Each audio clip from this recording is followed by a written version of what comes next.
Heilig, heilig, vir altyd sal ek sing, heilig, heilig, heilig, sal ek sing tot in ewigheid.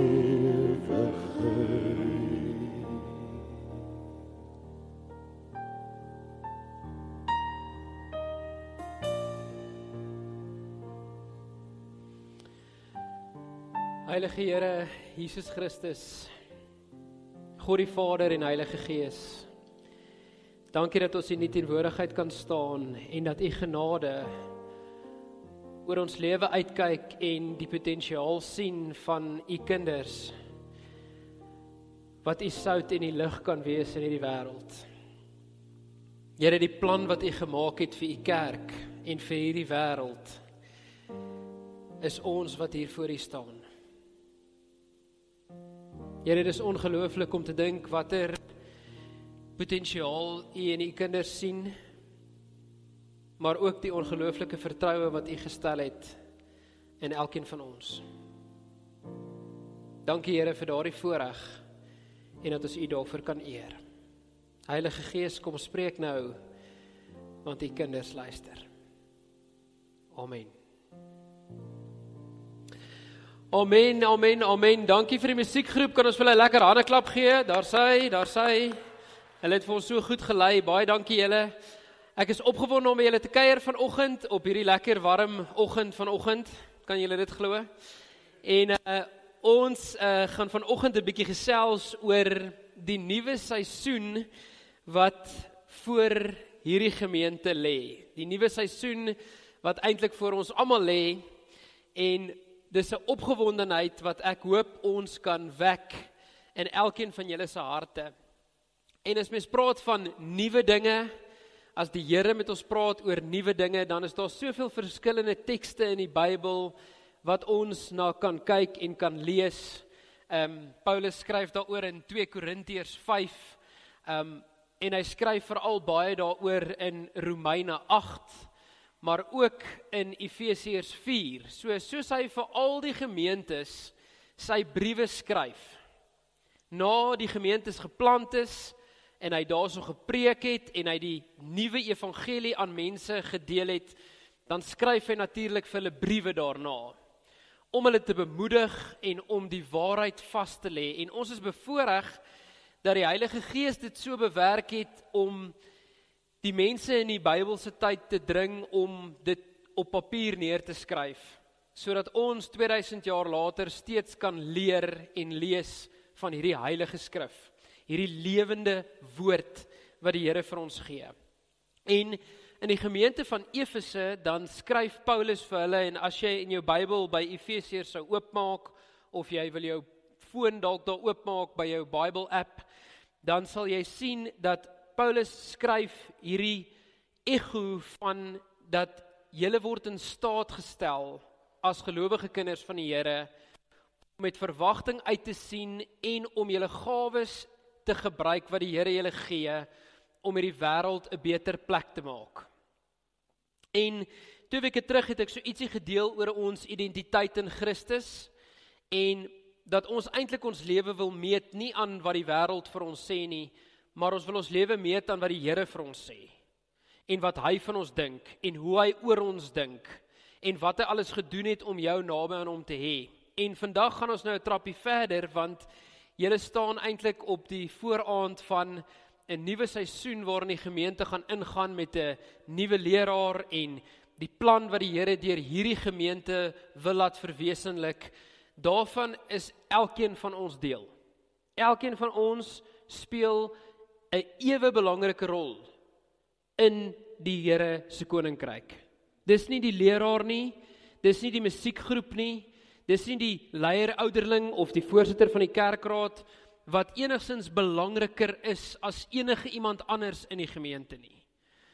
En Paulus skryf dit in 'n tyd waar daar nie baie klem gelê was op gemeenteleiers en mense wat moet die voorlopers en die visie van die gemeente aangee nie. Die Here gebruik dit ook uit die aard van die saak. Maar hy skryf vir elke gelowige en hy gebruik die beeld van wanneer jy die nuwe lewe sou aanneem, dan het jy 'n rol om te speel in God se koninkryk. Elkeen wat die Here Jesus aanneem, is deel van die sigbare kerk van Jesus Christus op aarde. En die oomblik wat jy dit gedoen het, dan het jy 'n taak om te verrig. Want ons doen dit nie vir onsself nie, ons doen dit soos vir die Here.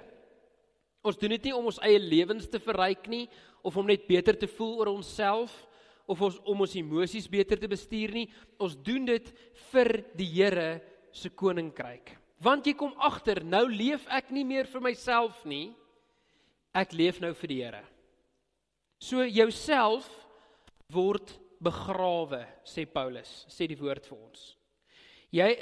Jou ou self is in die graf geplaas en 'n nuwe mens het opgestaan toe jy vir Jesus Christus aangeneem het. En die teks wat ek vanoggend met julle wil deel oor hierdie ou en nuwe lewe as jy Christus aanneem, is in Efesiërs 4 en ons gaan lees van vers 22 tot vers 32 en julle sal hom daar op die bord ook sien. Ons begin eintlik by vers 21b, so half, die laaste deel van vers 21. Dan skryf Paulus vir hulle, en ek dink daai boodskap is net so aktueel vir ons nog vandag. Julle het tog in julle eenheidsband met Jesus die waarheid geleer. Naamlik, dan sê hy nou, wat is die waarheid? Dat julle vroeëre leefstyl betref, die ou sondige mens soos vuil klere moet uittrek. Bedrieglike begeertes laat hierdie mens te gronde gaan. Julle moet op 'n nuwe geestelike manier leer dink. Nou daai is ons teks vir vanoggend. Vers 23, julle moet op 'n nuwe geestelike manier leer dink. Vers 24, ja, trek die nuwe mens soos skoon klere aan, die mens wat na God se beeld geskape is, iemand wat werklik reg lewe voor God en werklik aan hom toegewy is. So daar gee hy 2 baie duidelike wenke vir ons. Iemand wat reg voor God lewe en iemand wat werklik aan hom toegewy is. Vers 25, daarom moet julle die leuen aflê en die waarheid teenoor mekaar praat. Ons is tog lede van dieselfde liggaam. Moenie sondig as jy kwaad word nie. Moenie tot die aand kwaad bly en die duiwel 'n houvas gee nie. Die dief moet ophou steel en eerder hard werk. Hy moet sy eie hande vir eerlike werk gebruik sodat hy iets kan hê om met mense in nood te deel. Hoor jy, daar sê Paulus selfs dat as ons hard werk en ons ontvang iets daarvoor, dat dit nie net vir onsself is nie, maar dat dit om ander te help, nie? So dis die heeltyd 'n weggee en 'n sterf van onsself. Vers 29, moenie enige vuil taal gebruik nie. Gebruik eerder die regte opbouende woorde wat nodig is om die wat luister te bevoordeel. Ja, moenie God se Heilige Gees hartseer maak nie. In julle eenheidsband met die Heilige Gees lê julle waarborg dat julle God se verlossingsdag sal belewe. Raak saam met alle ander slegte dinge ontslaa van alle bitterheid, woede, wraak, geskel en gevloek. Wees eerder vriendelik teenoor mekaar of met mekaar. Geef vir mekaar om. Vergewe mekaar soos God julle vergewe het op grond van wat Christus gedoen het. Net tot sover vanoggend vers 32. En hierso sien julle dat in daai perikoop skryf Paulus baie duidelik vir die mense: lê die ou sondige mens af, word innerlik vernuwe deur God se Gees en gaan leef as die nuwe mens, heilig en regverdig in verhouding met God en in verhouding met ander mense. Vir dit om te gebeur, moet ons vers 23 volg. Julle moet op 'n nuwe geestelike manier leer dink, sê vers 23.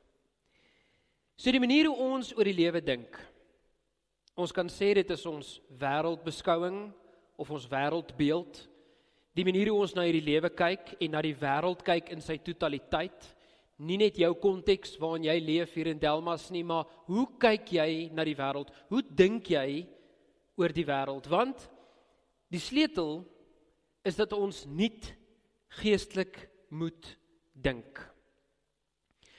Want dan begin jy agterkom dat jou lewe is 'n totale offer wat jy aan die lewe, aan die Here teruggee.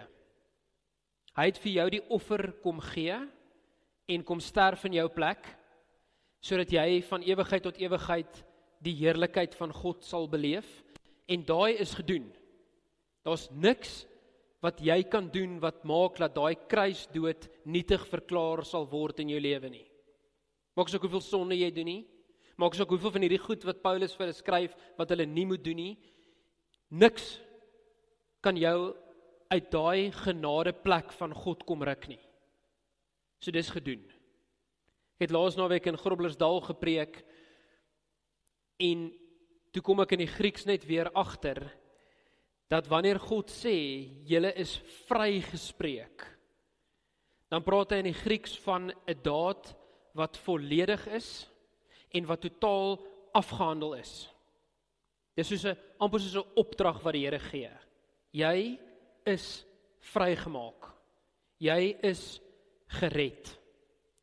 En niks wat die vyand of vir die wêreld, en as ons praat van die wêreld, praat ons van die kultuur van ons dag, vir jou kan sê of vir jou kan lieg oor, is veronderstel om aan daai ding te skuif nie.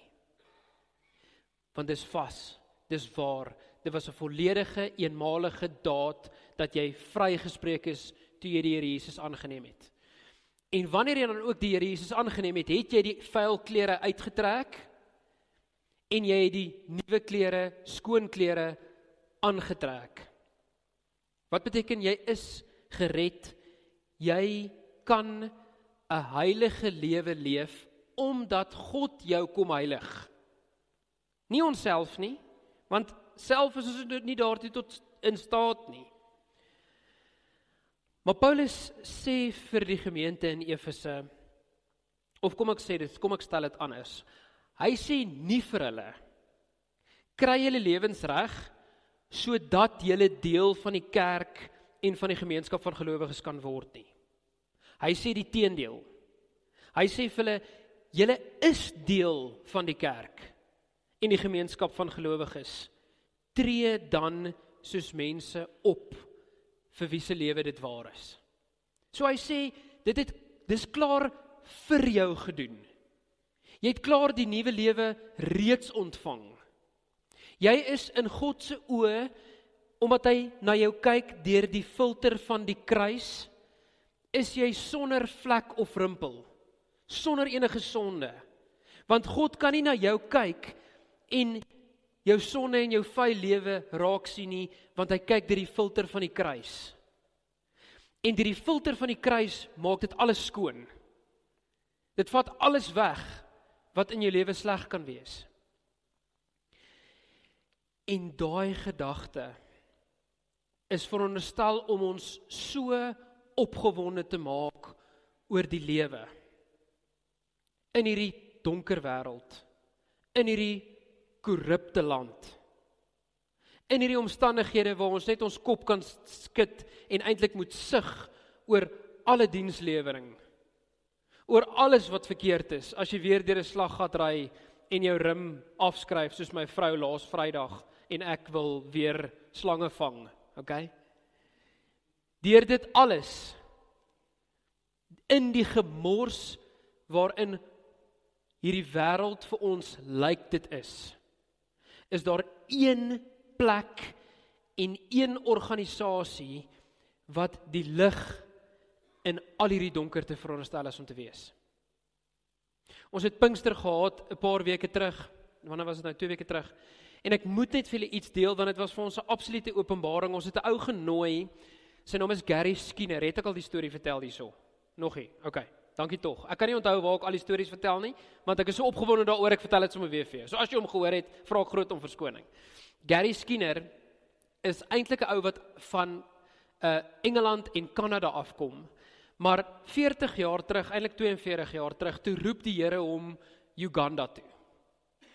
En hy en sy vrou met 3 klein kindertjies besluit, hulle gaan die roepstem van die Here gehoorsaam en hulle gaan Uganda toe trek. Dit was in 1986.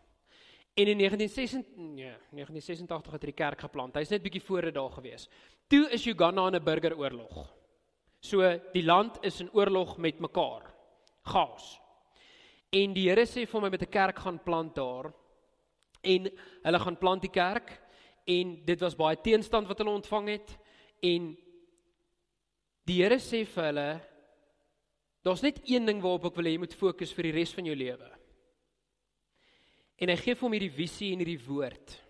En hy sê vir hom, die kerk is die enigste antwoord op al die probleme in hierdie land. En Gary Skinner is soos, nee, dis onmoontlik. Want daar's 'n regering, en daar's mense wat in mag is, en daar's rebelle, wat ook in mag is, en hulle beklei met mekaar. Wie's ek nou, hierdie wit seentjie, wat in 'n land soos Uganda, dit nou vir die mense moet gaan vertel? En sy hele lewe is 'n getuienis, dat God gebruik sy kerk, as oplossing vir al die probleme in daai land. Dis die oplossing vir hulle regering, dis die oplossing vir hulle finansies, dis die oplossing vir hulle hospitale, hulle skole, en enige dienslewering waaraan jy kan dink. Die Here vir hom daai visie gegee om te sê, jy gaan mense oplei, wat in elke sektor van die samelewing, hulle lig daar gaan laat skyn, sodat die evangelie hierdie land gaan kom oorneem. En 40 jaar later, toe het dit gebeur. Want jy kan nie die land in 1986 vergelyk met die land wat hy in 2025 is nie.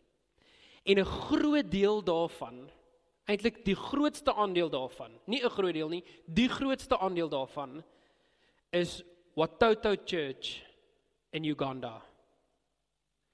Want, ek weet nie of julle al gehoor van die Watoto Children's Choir nie, hulle toer die hele wêreld vol, maar jy kan hulle op YouTube gaan kyk, Watoto Children's Choir, dis 'n kerk, se koor. Hulle het skole gebou, hulle het kinderhuise oopgemaak, hulle het die regering begin infiltreer, en hulle het met die leiers van hulle regering begin praat oor die evangelie. En vir hulle gesê, al maniere hoe ons hierdie land gaan omdraai, is as julle die genade van die Here Jesus Christus aanneem, en daai genade begin leef.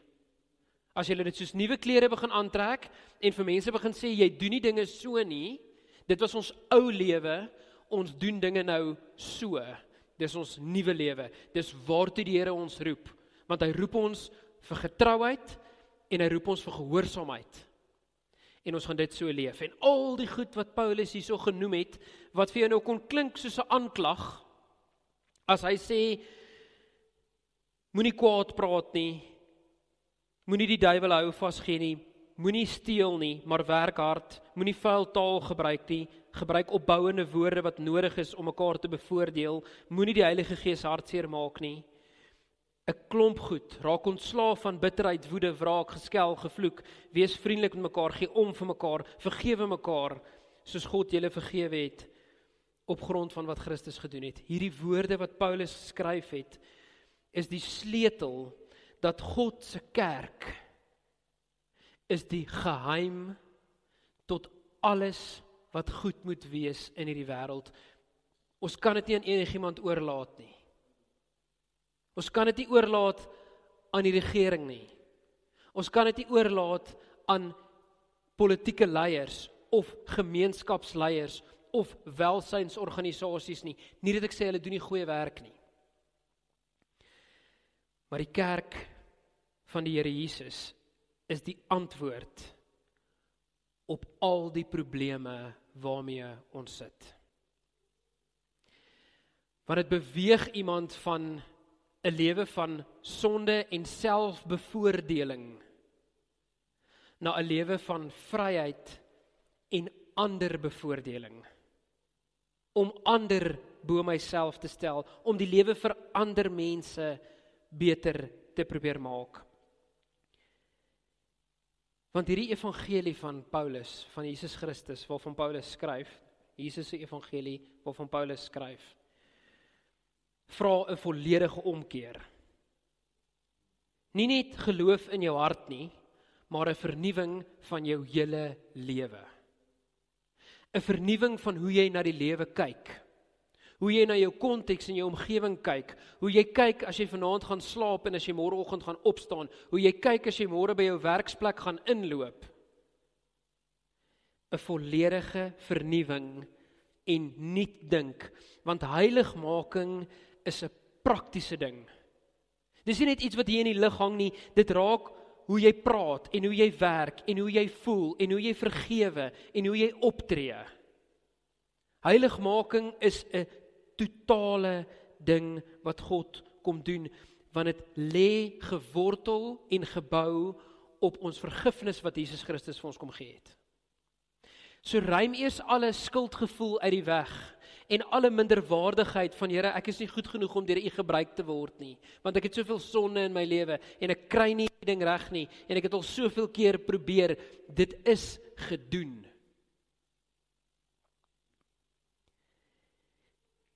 Die Here gebruik beelde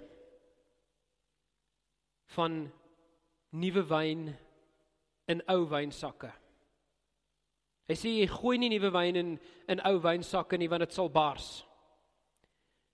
Want die wessel, ek weet nie wat se goeie Afrikaanse woord vir dit nie, die objek waarin dit geplaas word, is nie geskik daarvoor nie. Jy moet hom weggooi en 'n nuwe een gebruik. Die Here Jesus het jou sondige natuur begrawe. Jy is nie meer daai mens as jy sê ek glo in die kruis van Jesus Christus nie. Ek glo in sy verlossing. Ek glo in sy vergifnis. Want wat beteken daai vergifnis? Daai vergifnis beteken jy is vergewe. Niks wat jy kan doen kan daarteer ingaan nie. En dan bring dit 'n opoffering van ons ou gewoontes, ons ou houding, ons ou negatiewe ervarings, wat God se werk deur jou kan kom belemmer. Want hy wil nie hê jy moet so kyk na die lewe nie. Hy het vir jou die groot geskenk gegee en hy roep jou tot selfondersoek. Hy roep my, wie PC is, tot selfondersoek. Want ek kan nie net kritiseer wat ander mense doen en hoe ons land bestuur word en wat in ons regering aangaan as ek nie vir hulle bid nie. Of 'n trappie verder, as ek nie aktief besig is om mense op te rig wat 'n verskil daar kan gaan maak nie. Want dis die antwoord tot die probleem. Nie my selfde negatiewe houding van God wat nie 'n uitkoms kan kom lewer soos wat iemand sal hê wat nie die Here ken nie. Want iemand wat nie die Here ken en sy wonderwerke ken nie, kan net die negatiewe raak sien. Maar nie die Here se kinders nie. 2 Korintiërs 13 vers 5 leer vir ons, stel julle self op die proef, of julle in die geloof is. Ondersoek julle self. Stel jouself op die proef, of jy in die geloof is. Of is ons maar, soos waarin ek myself ook al baie skuldig gemaak het, sê ons vir onsself, dit is nou maar hoe dit is. Dit is nou maar die land waarin ons leef, dit is die omstandighede waarin ons osself bevind, en ons moet dit nou maar net los. Ons moet nou net vrede daarmee maak, en ons moet nou net aangaan, en ek wil net veilig wees, en ek wil net hê my kinders moet veilig wees, en hulle moet 'n toekoms hê, en vir so lank as wat ek 'n salaris verdien, en my lewe kan leef soos wat ek hom wil leef, en 'n toekoms vir my kinders kan bou, te hel met die res. Dis nie waarvoor die Here die kerk roep nie. Die Here roep die kerk om juis kontrakultureel 'n verskil te gaan maak. Om teen die kultuur in van ons dag te sê nee, dis nie hoe die Here wil hê sy kinders moet leef nie. Hy wil hê sy kinders moet so leef. Hy wil hê sy kinders moet hoop hê. Hy wil hê sy kinders moet, soos 2 Korintiërs 13 vers 5 vir ons sê, in geloof wees. Is jy in geloof? Ondersoek julleself. En dit is 'n roeping tot selfondersoek. En dit begin alles by die hart, wat die sentrum is van daai voorbereiding.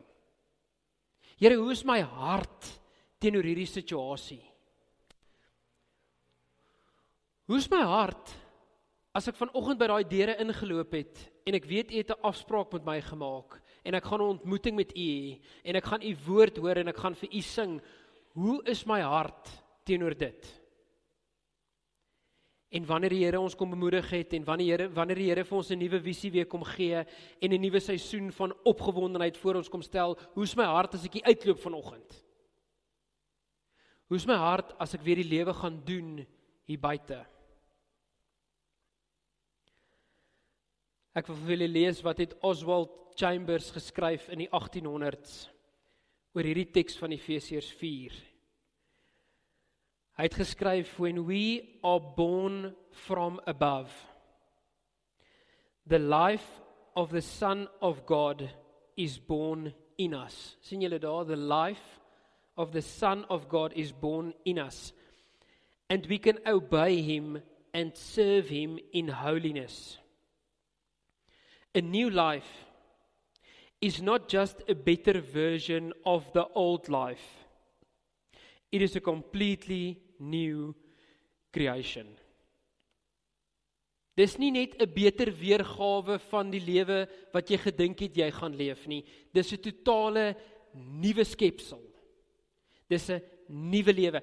As jy tot bekering kom, when you are born from above, is dit 'n hele nuwe uitkyk op die lewe en jou omstandighede rondom jou. En daarom wil ek dit ook van toepassing maak op hierdie gemeente. Ek wil dit op toepassing maak van Delmas Wes Familiekerk wat op die vooraand staan van 'n nuwe seisoen wat voorlê. Sodat daar 'n opgewondenheid sal wees onder elke lidmaat. Wanneer ons besef dat die kerk is die antwoord op al die probleme in ons samelewing. Want God is die antwoord op al die probleme in ons samelewing. En ons is sy gesandte, ons is sy gestuurdes, ons is sy voertuig wat hy gebruik in die wêreld. Ons is sy hande en sy voete. Ons is die ekstensie, dis 'n baie lelike anglisisme, ek is jammer daaroor. Ons is die uitvloeisel van God se genade na hierdie gebroke wêreld toe. En daarom kan ons mekaar motiveer. Jy kan almal in jou wijk by mekaar kry en sê, ons is die antwoord om hierdie gemeente te bou. Ons is die antwoord om hierdie dorp 'n beter plek te maak. Want ons is in die skole, ons is in die nywerhede, ons is in die landbou, ons is in die stadsraad. Ons kan die verskil gaan maak waar ons is. En daarvoor moet ons intentioneel wees. My gebed vir hierdie gemeente op 'n nuwe seisoen is dat, soos die woorde van Paulus sê, praat mekaar die moed in, versterk mekaar, ondersteun mekaar. Moenie die negatiewe goed in julle lewe die oormate laat geniet nie. Maar praat mekaar die moed in om te sê, jy het hierdie een lewe en jy lewe hom net vir jouself van 8 tot 5 by jou werk nie. Jy lewe hom net vir jouself elke naweek as jy kan rappie kyk en braai nie. Wat ek ook gister gedoen het, ek sê maar net, is nie verkeerd nie. Okay? Maar dis nie al waarvoor jy leef nie. Jy leef met 'n opdrag, met 'n roeping, met 'n impak na al die mense wat jy mee te doen kry op 'n daaglikse basis. En jy impakteer, en jy bemoedig, en jy tel op, en jy sê nie die negatiewe nie, maar die positiewe. Hoekom? Want jy's 'n nuwe skepsel. Jy dink nie oor hierdie lewe soos wat 'n ongelowige oor hierdie lewe dink van, dit is nou maar dit, en dan sterf jy nie. Jy gebruik elke tyd wat jy op hierdie aarde het, sodat jy eendag voor die troon van die Here met vrymoedigheid kan staan en kan sê, Here, ek het gedoen wat ek kon, met die tyd wat hy my gegee het. Want as hy jou nie verder wou gebruik het nie, dan sou jy nie meer gewees het nie. Hy sou jou klaar kom haal het. As hy nie gedink het, daar is nog 'n plan vir jou lewe, met die impak wat jy kan maak vir die evangelie nie, dan sou hy jou al na jou huis toe gevat het. Hy sou jou kom haal het, jy sou in die hemel gewees het. Ek beloof dit vir jou. Ons elkeen is nog hier vir daai impak. En ons maak dit nie net individueel nie, ons maak dit ook as 'n kollektief. Ons maak dit as ons sê, ek het gekies om in Delmas Wes Familiekerk myself te plant, daar te groei en daar vrug te dra. En die Here gebruik sy kerk, sy samekoms van gelowiges, om daai impak in die lewe 'n werklikheid te maak. En ek kan met vrymoedigheid praat oor 'n nuwe seisoen, want ons praat in ons gemeente ook baie op die oomblik oor 'n nuwe seisoen. Die dag wanneer julle nuwe leraar hier bevestig word, die 27ste Julie, word Morletta Kerk 40 jaar oud. Dan vier ons verjaarsdag. En oral in die Bybel het die Here ons nou al vir 2 jaar begin voorberei om te sê van 40 na 41 is 'n deurbraak in iemand se lewe. In die Bybel is daar soveel voorbeelde daarvan, né? Jesus is in die woestyn vir 40 dae en 40 nagte. Hoe lank is die Israeliete in die woestyn? Vir 40 jaar. En die 41ste jaar gaan hulle die beloofde land in. Met Noag in die ark, hoe lank het dit gereën? 40 dae en 40 nagte. Elke keer as 41 aanbreek, dan is daar deurbrake wat die Here kom doen. En ons staan nou op die vooraand van ons 41 wat aanbreek. En dis hoekom ek met soveel vrymoedigheid hierdie met julle kan deel, en laat ek dit nie net vir julle sê, omdat ek sê, Delmas Wes, ek hoop vir julle 'n goeie nuwe seisoen voor en sterkte, en daar gaan julle nie. Ons is saam in verwagting vir wat die Here gaan kom doen. En daarom het elkeen van ons nog steeds die volle vrymoedigheid, en ons kan die volle oorgawe neem om vir mense te sê, kom saam in hierdie proses. Woon die goed by wat die gemeente aanbied. Woon die eredienste by en moenie die samekoms van die gelowiges verontagsaam of wegbly daarvan nie. Werk saam in die bedieninge van die visie wat die Here vir julle gaan gee as gemeenteraad en as nuwe leraar en impakteer die wêreld om jou daardeur. En voor jy jou kan kry, sal die mense begin getuig van wat hierdie gemeente in hulle lewe begin doen het, en wat hulle in die lewe van ander mense begin doen het. En so sal God se genade begin uitkring en uitkring en uitkring, want elkeen van ons het 'n rol om te speel in hierdie koninkryk van die Here.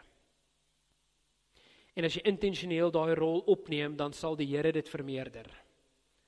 Hy sal dit 60voudig, 80voudig, 100voudig vermeerder, dit wat jy gaan saai. Maar hy kan dit nie vermeerder as jy dit nie gaan saai nie.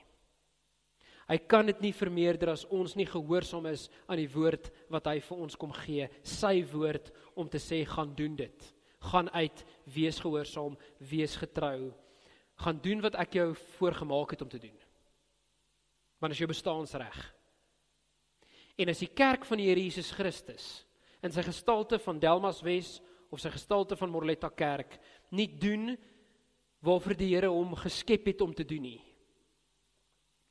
dan kan ek nie sien hoekom die Here nie die kerk sal laat krimp of sterf nie, want hy is nie besig om sy rol of sy bestaansdoel mee uit te leef nie. Maar die oomblik wanneer hy dit wel doen, sal die vermenigvuldiging plaasvind, en die Here sal elke dag nuwe mense toevoeg tot die geloofsgemeenskap. Dis wat hy vir ons beloof in Handelinge, toe hy sy kerk geplant het vir die eerste keer, in Handelinge 2. Dis die Here se kerk. En daarom is my gebed vir julle, in hierdie nuwe seisoen, en as jy vanoggend by daai deure uitloop, dat jy nie dieselfde sal uitloop daar as wat jy ingeloop het nie. Want daar lê 'n opwindende seisoen voor, waarvan jy 'n deel is. En 'n enorme impak wat jy kan maak in sy geloofsgemeenskap. Ons kan mekaar bemoedig, ons kan mekaar optel, ons kan mekaar nooi om in hierdie spasies te kom inbeweeg, sodat God se gees mense se lewens kan kom aanraak en kan kom verander, en sodat hulle kan toerus en weer kan stuur om nog mense te gaan haal. Elke wijk kan dit doen, elke ouderling kan dit doen, elke diaken kan dit doen, elke klein groep kan dit doen, om mense in te nooi en te sê, hier is waar die ware lewe gebeur. Nie net by jou huis of by jou werk nie, maar wanneer jy die frekwensie verhoog om in aanraking te kom met die lewende Here saam met ander mense. Dit was altyd God se plan. Daai plan het vir 2000 jaar nog nie verander nie. En ek weet nie of hy vir ons 'n nuwe of 'n ander plan gaan kom gee voordat hy terugkom nie, maar dis vir nou nog die plan. Dis net 'n plan A.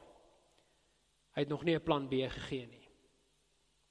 Ek sluit af met hierdie storie van wat net 'n metafoor is van toe Jesus in die hemel gekom het en die engele gejuig het dat hy opgestaan het uit die dood, dat hy die bose gaan oorwin het en dat hy aan die kruis gesterf het as die perfekte volmaakte offer vir alle mense.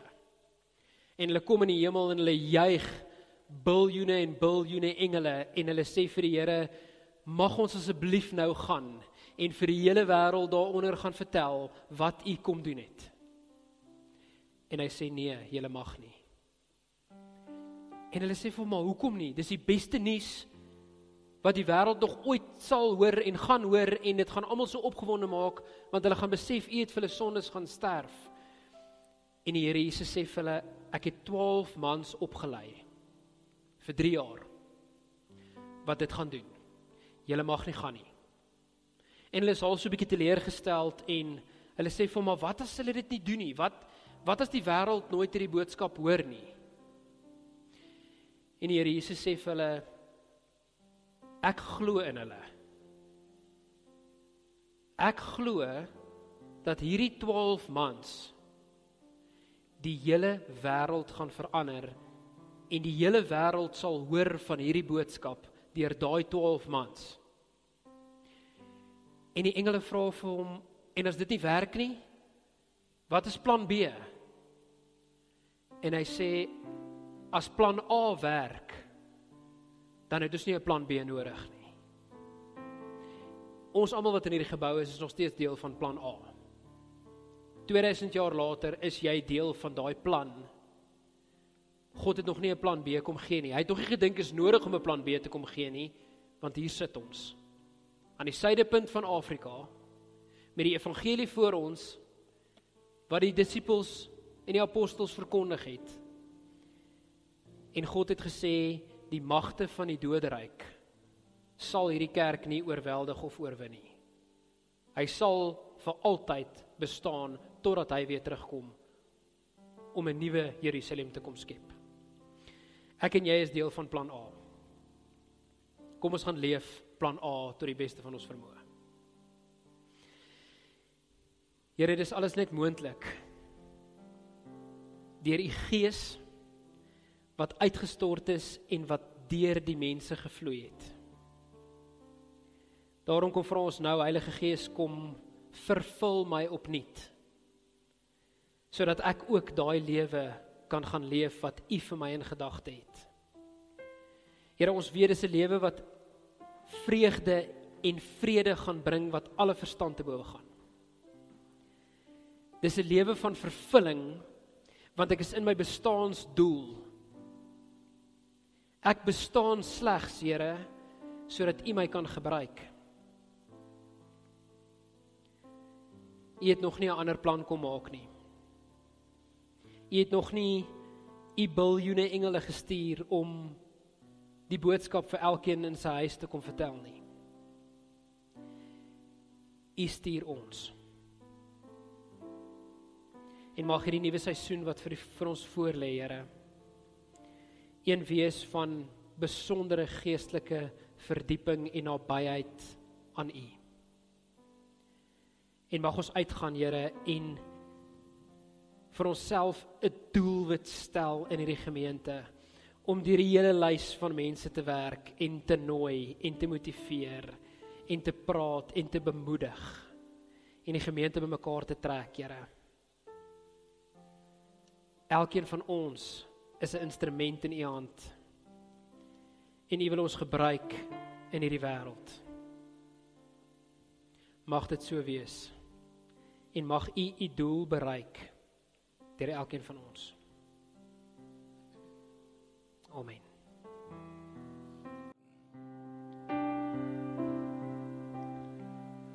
Kom en reinig my, o Heer.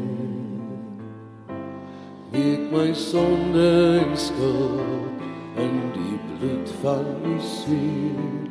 Ek staan skuldig voor U Heer. U verlore kind, en vra 'n tweede kans. Was my skoon, maak my rein. Laat die lig weer deur my skyn. Neem my hart, maak dit nie. Laat my lig na ander skyn. Was my skoon, maak my rein. Laat U lig weer deur my skyn. Laat U Gees my hart deurspoel. Bring U vrede en rus, U genade oor my. Maak my wit net soos die sneeuw. Ek wil heilig leef, gewy aan U my Heer. Was my skoon, maak my rein. Laat die lig weer deur my skyn. Neem my hart, maak dit nie. Laat my lig na ander skyn. Was my skoon, maak my rein. Laat die lig weer deur my skyn. Was my skoon, maak my rein. Laat U lig weer deur my skyn. Kom ons ontvang die seën van die Here, en as jy die vrymoedigheid het, wil ek vra dat jy net jou hande so sal oopmaak daar voor jou en by jou. Want die Here wil jou seën. Hy wil jou seën met sy teenwoordigheid en met sy krag. Hy wil jou bystaan met sy vrede en sy vreugde wat alle verstand te bowe gaan. Hy wil jou mobiliseer en jou in staat stel sodat jy sy lig kan gaan laat skyn. Hy wil by jou en jou gesin en jou familie wees, sodat jy sal weet sy teenwoordigheid is die beste plek. En hy wil jou in staat stel om mense ook in hierdie spasies in te nooi, waar hulle dieselfde kan beleef. God die enig, ons eer U, ons prys U, ons loof U, en ons sê uit ons hart uit vir U dankie, vir U seën. Amen.